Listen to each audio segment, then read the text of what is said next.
Hello, team.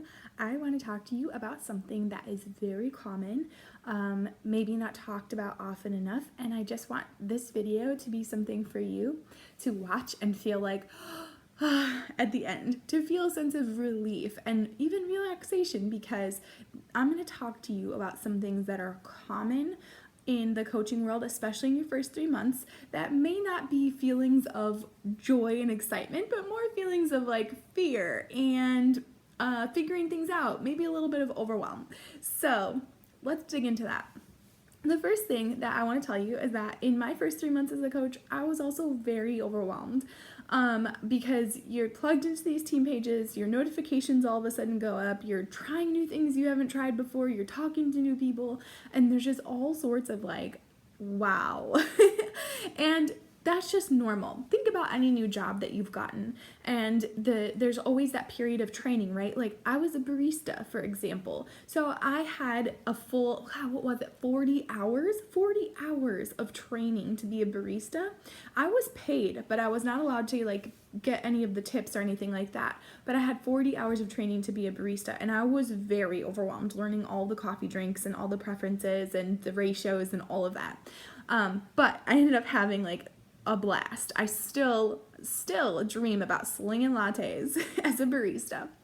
When I began as a teacher, my goodness, like I thought I learned everything I needed to know in college. Oh no, I did not. Because when you get hired by a district, you have to learn their computer systems, their rules, the grade book, how to submit the grades, how the disciplinary action is taken, what you can and cannot say, how you have to dress, all of these things. My entire first year as a teacher was just learning curve. And then the second year, learned even more. And so just think about any job you've had and know that feelings of overwhelm are completely normal. Now you're the CEO of your own health and fitness business, and so you have the task put on you to really be figuring it all out. So that is the first thing I want to say, is that overwhelm is normal, but do not shy away from it. Don't ignore it. Don't put it off, the trainings and all that stuff. Just dig into it and believe in your ability to figure it out, because you can. I promise you can. And if you don't believe that you can, you need to be doing more personal development, finding books that help you build into your self-confidence, because that will really help as well. And plus, it's one of the vital behaviors. So the second thing I want to talk about is fear. Because fear in this business is so real, you guys. Because let's just break it down. Let's be real. Can I be real with you for a minute? In coaching, we are being asked to do things that can put us in a social spotlight, so to say. And if we are someone who didn't really post before on social media, then that can really, like, all of a sudden we're having to post at least twice a day, and we're like, oh my goodness, what do I say? What do I do? And will they judge me? And what will they think of me? And I want you to just know, first of all, that fear is very normal.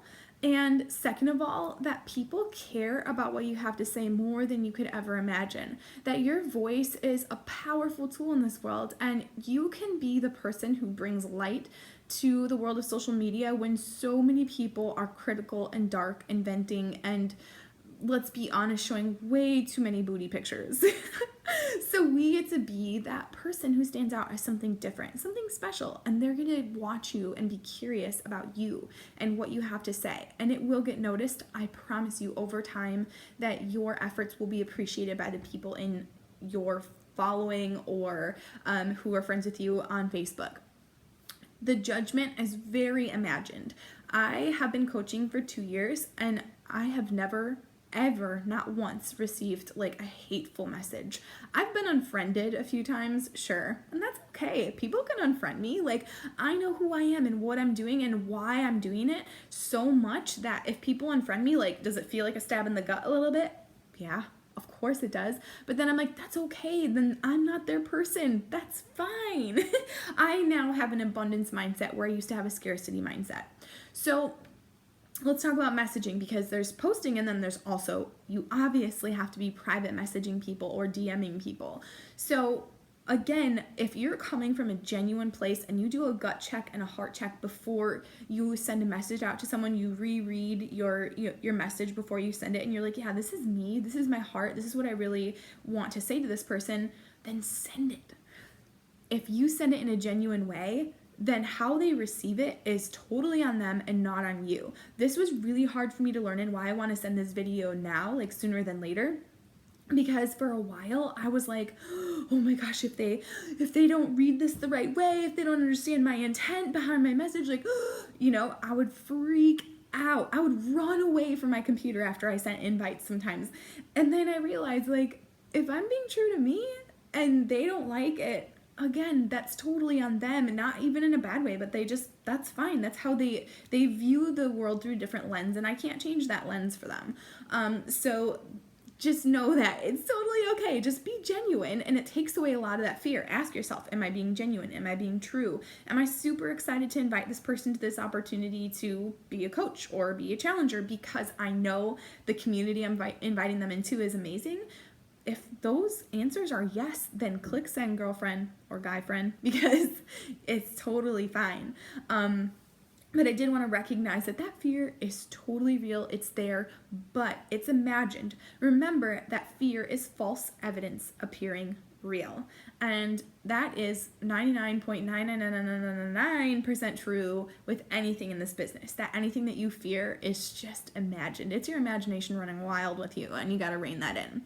And the last thing that I kind of want to talk about is that when you feel overwhelmed or fearful, or you have concerns, or you have hesitations, or you have a question about something in the Coach Online office or whatever it is, instead of ghosting your upline sponsor, or instead of like shutting down from the team because you just don't want to see one more notification, you have to have integrity, and you have to approach me if I'm your mentor coach, or whoever is your sponsor coach, and let them know what your struggles are. Because the worst thing for me that has ever happened in this business, and it's only happened a couple of times, but where a coach quits out of nowhere. I had no idea they were even struggling.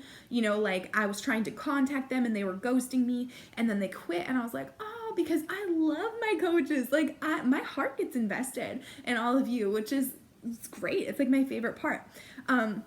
But I would love for you to just let me know if you're going through a tough season, because then we can work together on things. So just dig into the team page. Don't shy away from it. If you have, you can search in the search bar for different topics. You can search in the documents for all the different types of things that we've done trainings on or have documents about, including hesitations, fears, facing objections, things like that. So you're not alone at all. Think about your high school team that you were a part of, like basketball, for example. I was on a losing basketball team in high school 2 years in a row. We won one game each year. It was awful. What kept me coming back for that sport? Because I actually didn't love basketball that much. I'm just being honest. Didn't really care about it that much. But my team, I loved my team. And I loved the workouts, but I loved my team. So my team kept me coming back, even though I didn't even have a winning basketball team. You know what I mean, though? Think about why we stay in things. You have a team, and I want you to lean on us when you need to, okay? So those are just some common things. I want you to also know, the last thing that I'll say is that when you bust through the walls of fear, when you overcome something you didn't think you could overcome in this business, when you face obstacles, fears, whatever, and you keep going, you are going to be so blessed beyond anything you could imagine when you go through that, when you have clients, when you build a team, and you see exactly what this business is all about. So keep going no matter what.